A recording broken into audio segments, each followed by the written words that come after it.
Hello everyone. Welcome to the Guided Mindset, which is a platform focused on providing simple answers to some of the most commonly asked health questions.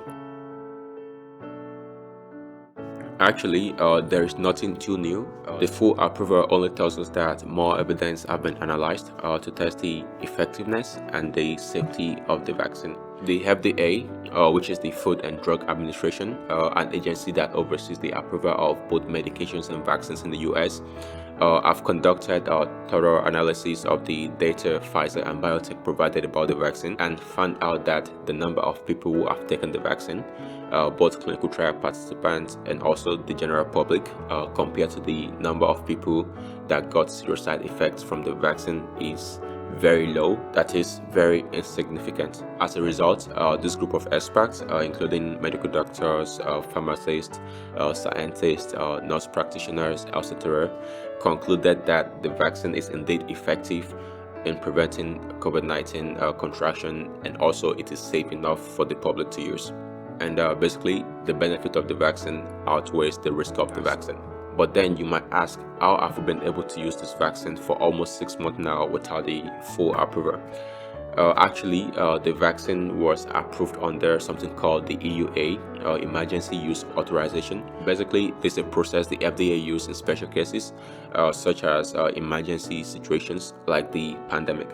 Then the FDA reviewed the key part of the vaccine data Pfizer submitted and concluded that the vaccine was safe and effective enough to be used at that current time. And right now, the FDA have thoroughly reviewed all the data regarding the vaccine, both collected from the clinical trials and also like from the general public who have taken the vaccine, and concluded that indeed the vaccine is safe and also effective for continuous use. But also, you may ask me again, how were we able to do this in a very short amount of time? Actually, the COVID-19 vaccine have been in the works for a long time now, since the early 2000s, I believe. The pandemic that started last year only sort of sped up the whole process. So what is the implication of the full approval for the Pfizer COVID-19 vaccine? Well, other than the fact that both Biontech and Pfizer stocks may see some growth over the next coming days, weeks, months, years, etc. This approval also means that there will be potential increase in vaccine requirements for certain organizations.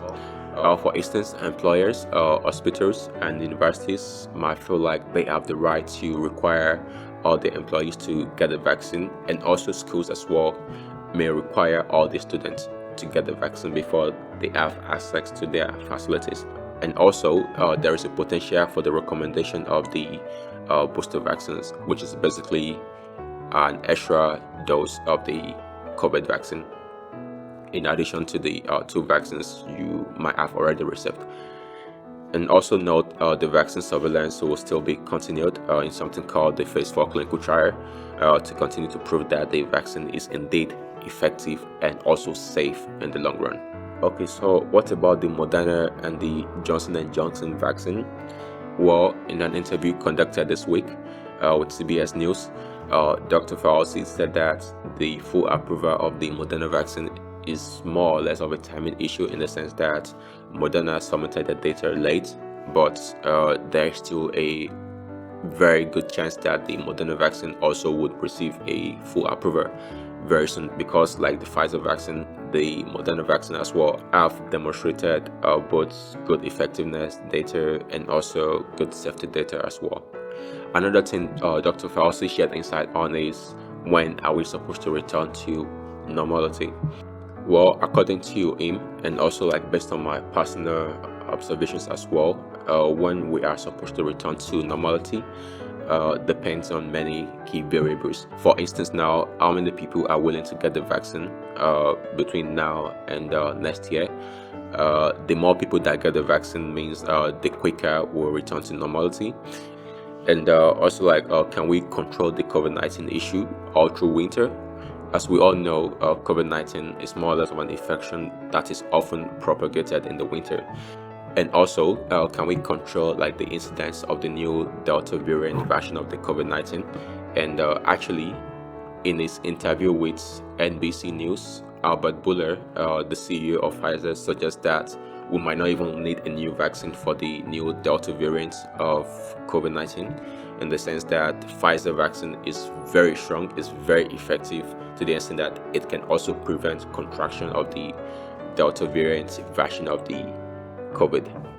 And also, another key variable that could determine how soon we return to what's called normality is how willing are people to follow like the current protocols set for preventing COVID-19 contractions. Protocols such as like can people continue to use their face mask in public, personal hygiene, washing your hands, use of hand sanitizers, and also self-isolation. That comes to the end of this video. Basically, we talked about the full approval, like what it means. We talked about like the implications of the full approval, and also like when are we supposed to like return to what is called normality.